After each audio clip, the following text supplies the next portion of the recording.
Assalamu alaikum, peace and the mercy and blessings of God be with you. I'm your brother in faith, Shabir Ally, speaking to you about faith and doubt. This Ramadan, we're dealing with 30 big questions about belief. And now, some questions regarding science and rationality. A big question that occurs in religion and also in science is, are we predestined or are we free? So how do we reconcile this? First, from a scientific point of view, it would seem to many that we are predestined. For one thing, science explains the human existence as being a result of a blind process of evolution over time. We're just simply the result of materialistic processes, and materialistic processes are quantifiable.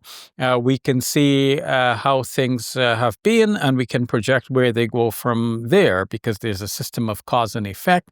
And we can also project backwards. We can see that everything a person is doing now is linked to something, maybe in his childhood, maybe in his genes or her childhood genes. And it seems that what we're doing is inescapable. We cannot avoid doing what we do. Then there is another concept about time in science. A concept regarding time is that we're living in what is referred to as a block universe, where the past, present, and future are all together already in a block. There is nothing we can do to change whatever is there already in the future for us.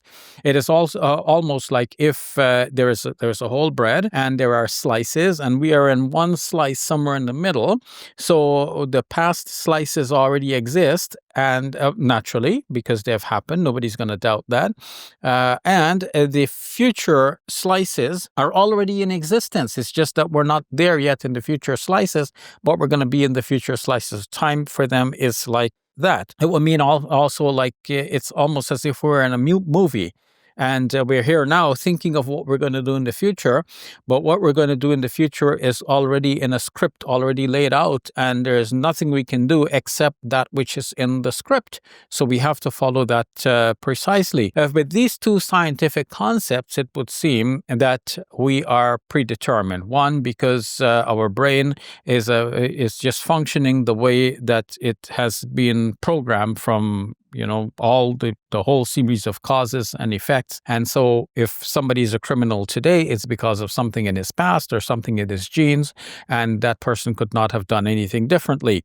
And so that's the one scientific concept. The second one is that we live in a block universe, which would mean that the future is already set for us and there's nothing we can do to change it. Now, of course, some scientists try to move away from this and try to speak of compatibilism and so on, but many scientists embrace these two important concepts in science, and they conclude that we are not really free. So how can we be really free? Now, coming to religion, there are some in religion as well who speak of God's knowledge and God's predetermination of all things in such a way that one would feel that the universe is just like the scientists described. It's a block universe. It's already there. It's already fixed, and there's nothing we can really do about it. The Calvinists have the idea that all things are predetermined. This comes from the biblical expression where Paul and others have expressed this idea, and the term predestined is used in one of Paul's writings to express that view. Among Muslims, there have been disputes over time about whether the human being is musayyar or mukhayyar, whether the Muslim is, or the human being in general, is being driven or just given a choice. And most Muslims will say that there is a combination of the two. There are some things that we cannot avoid because God has predetermined them. And then there are other things that we can avoid, like, for example, sins. And God is going to hold us accountable for committed sins. And so there is a combination. We have freedom, but there is a limitation in the freedom that we have. God has predetermined some things that we cannot change, and He has left some things open for us that we can make choices about. So some things that we cannot change, for example, would be we cannot change the parents that we have had, the place of and time of our birth, and so on.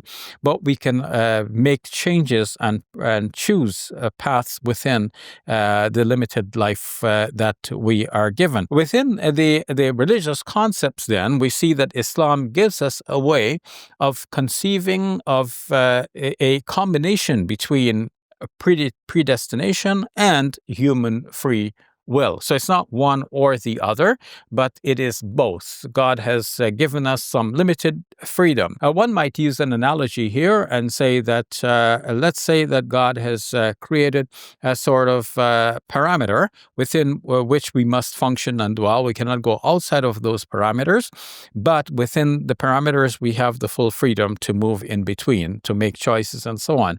Or we might think of some expressways. So we're on the expressway, we're going to a certain destination, and we can take exit points at any time.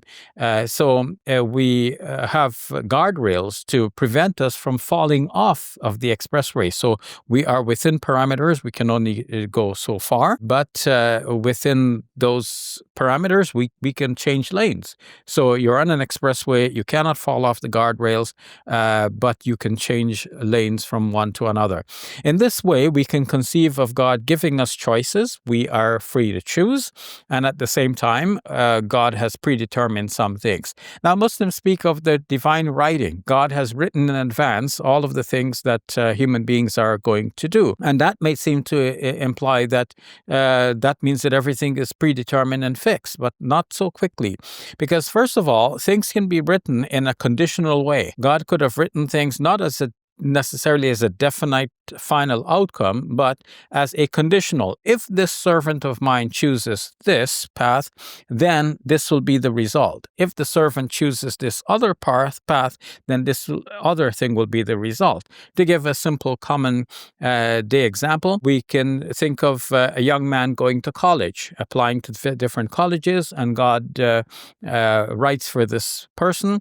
If this young man goes to this college, he will meet that girl, and they will get married and have this set of children. And if this young man goes to this other college, he will meet this other girl, and they will get married and have this other set of children. So it is all written, but written in a conditional way. If this, then that. If this, on the other hand, then this. So in that case, human beings still have the full freedom to move about and make choices, and still everything is written. Everything is there in the divine tablet, prescribed as a conditional, if this, then that. So these are various ways in which God could give us the freedom, while at the same time maintain absolute and ultimate control over what is done in his universe. He only grants permission for us to do so much, but not more than that. And so we find that within the scientific community, there is great questioning about whether or not we really have free will. And many have concluded that we do not really have free will, but then we just simply have to behave as if we have free will. And in the Islamic concept, as distinct from some other religious concepts, we have an idea of God combining his predetermination of all affairs with our limited freedom to work within his predetermination of the parameters. If we do not have free will, what does that imply for life? It would mean that life is meaningless.